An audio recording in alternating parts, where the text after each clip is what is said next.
What will never be the same again once the pandemic is over? Hi Reddit guys, subscribe now, or I will jump into the river. A massive amount of people now know they can work from home. I knew I could before, but my overlords wouldn't allow it. And just how fast mine took it away as soon as it was convenient for them. Edit. I should also mention that I have seen my manager once since the pandemic started and a grand total of 3 times since he was hired. I haven't seen the head of the department in almost 2 years. I'm on the night shift at a hospital. I've only seen one patient in the office since the pandemic really started. My existence in this office is pointless. I could do this job anywhere. So, after reading a few of the comments and checking the number of new cases in the area, I sent my manager an email asking him what our department is going to do. I know the answer. It will be nothing. Even while the CEO sends out weekly updates telling us we should work from home if able.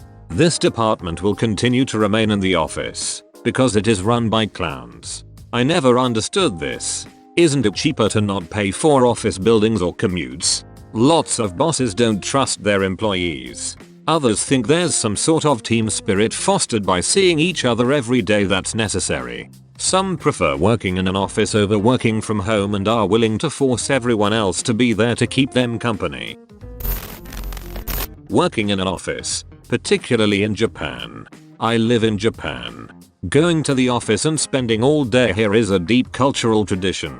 Asking your manager at a traditional Japanese company to work from home regularly is on par with asking them, hey, I just realized I'm Dragonkin. Can you please work with the cafeteria to put live cats on the menu? You would get the same reaction. Even in cases of personal illness or family emergency. So many companies here, even in the early COVID days, flat out publicly said, no, we will never be doing that work from home thing. Sorry. That's laughably naive. Then, the country issued a declaration of national urgency, not an actual emergency, as that would entitle the gov to be actually accountable to the livelihoods of the people. Just a very strong public stance and shaming businesses into following suit. Literally those same companies issuing the statements above were scrambling the next week to get their staff safely working from home, online, using remote meeting tools, etc. So, that was a big game changer. Still, everyone was thinking, once the urgency order is lifted, we'll all be going back to work as normal. Well, the urgency order lasted a few months. And those traditional Japanese businesses saw what happened to their bottom lines when they no longer had to pay for electricity, heating, AC, cleaning, office equipment and maintenance, subsidized travel expenses to from work, soft items like coffee and snacks, etc. And so many of them now are singing the praises of a sensible work from home policy and planning for even long-term work from home options. Now the society is changing very rapidly to accommodate working from home. More people recently or less looking at buying their first house, apartment in crowded Tokyo outskirts, close suburbs, and looking more to buying one 2 hours away in the boonies where land is actually affordable and living is better. It's watching a sociological essay, study unfold, live, in slow motion. It would be great for health outcomes if everyone did space out a bit. Everyone might end up better off. That being said, there is also an emotional benefit to having your workplace separate from your home. Kind of similar to the whole don't put a TV in your bedroom or you'll start subconsciously thinking of it as a place to watch TV and have a harder time falling asleep. That's amazing. And I'm snort laughing at the Dragonkin comment. Obliviousness to how many things I touched between hand washings. I used to work retail, cashier, and the way money smells is so freaking gross. I'd help count cash, store cash at open, close, and money just stinks. At the time it was like, yeah, it's gross, but I'll just wash my hands before lunch. Meanwhile, I'd be rubbing my eyes and nose, biting my nails, stocking food, touching my face. I'm genuinely wondering how I didn't get some kind of plague before all this. Probably the grossest thing people don't think about that I learned working retail is a lot of packages in the freezer and refrigerated sections have snot on them. When you are in the cold for so long your nose runs a lot, but they expect you to finish 10 hours of work in 6 hours. If you take the time to blow, wipe your nose every time it drips, you get yelled at for being too slow. So the back of your gloves become a quick and disgusting tissue replacement. Not to mention when a drop falls out 10x quicker than normal for some reason and lands right on the package. Well, it's only on the packaging, so it's not a big deal. Remember that next time you open up a bag of shredded cheese and stick your hand in it.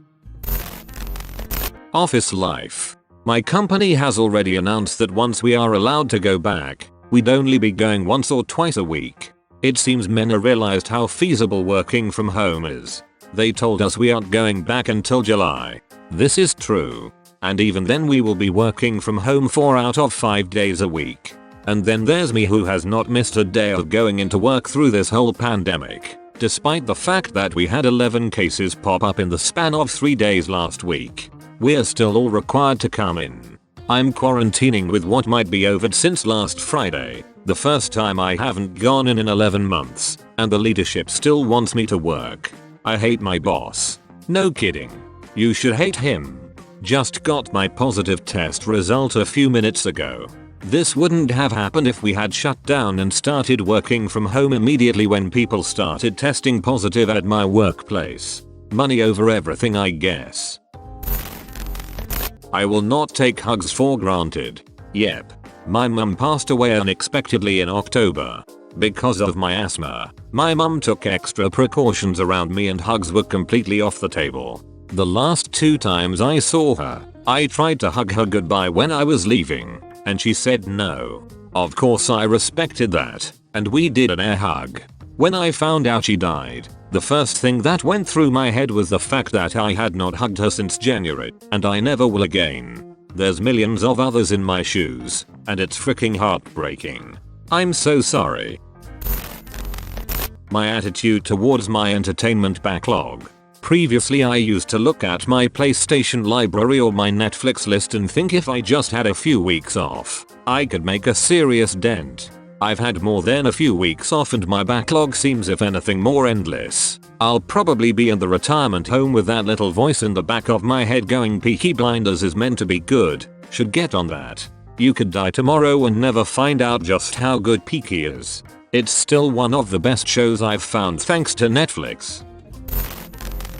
My bank balance. In the words of the great Tiger King himself, I'm never gonna financially recover from this. It's annoying how, seemingly, quickly my life went from talking about where we wanted to buy a house to discussing the possibility of moving back in with my parents for a while.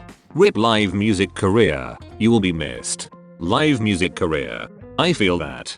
I work live sound and corporate AV and haven't had a job in months. I've just been doing menial jobs and it's crushing compared to the energetic environments I'm used to. I really miss live shows. Standing next to someone after they sneeze. Today, I watched some lady pull down her mask, sneeze with her mouth fully open, spit flying everywhere on the product. When the line leader called her out on it, she got angry and started ranting. Left after lunch. I gave a dude in front of me in line Saturday mad shoot for that. Talked loud shoot to him, then loudly asked the clerk to sanitize her hands before touching my stuff as he'd been picking and rubbing his nose to boot. Nasty motherfricker. Pre-Ovid, but had a local poke place worker seem mystified after I asked them to change their gloves after handling a customer's phone. They shouldn't have done that in the first place, but then spreading some Rondo's phone funk all over or fish? My definition of personal space. I've always felt uncomfortable when customers get too close to me at work. Now I just feel validated when I keep trying to step away from them. Dentist here. I just get closer. If your patients are standing, that's not the time for that. All you can eat buffets. No joke, pandemic in UK started the 13th of March. I was super lucky cause my birthday was the 12th of March. And still is now I think about it, and I went to my local buffet and I ate to my heart's content. Chances are I was one of the last people in our town to experience the joy that is an infinite birthday cake. EHH. My birthday is the 12th of March too. Healthcare workers going to work without a mask on. Definitely took for granted seeing my co-workers' smiling faces during my long shifts. I started my job at a hospital in May and it's funny to see my co-workers take their masks off briefly, because I've worked with them for 6 months and didn't know what their face looked like. Yes, I was freaked out, because this man was walking quickly towards me in our parking lot, and motioning at me. Turns out to be none other than the dude I had been orienting for several days, and I had just never seen his whole face. As a current college student, I am in favor of keeping recorded lectures. It's way more helpful than just having notes or slides. I had to take the day off for Yom Kippur and missed a class where the prof records her lectures and posts them online. It was amazing. For the first time in years, I didn't miss anything or had to rely on a friend for notes. As a college professor, I both agree and disagree with you. I hope for both. The recorded Zoom sessions are excellent and a great resource so I don't have to reteach to those who skipped class. However, networking is one of the most important things about college and it's difficult now.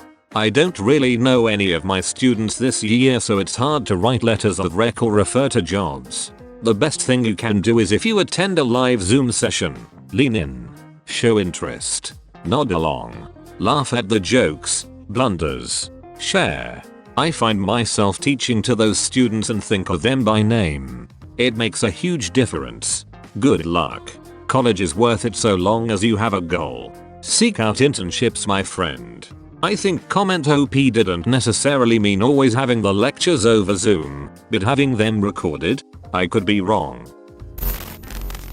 Okay Reddit guys, subscribe now, or I will jump into the river.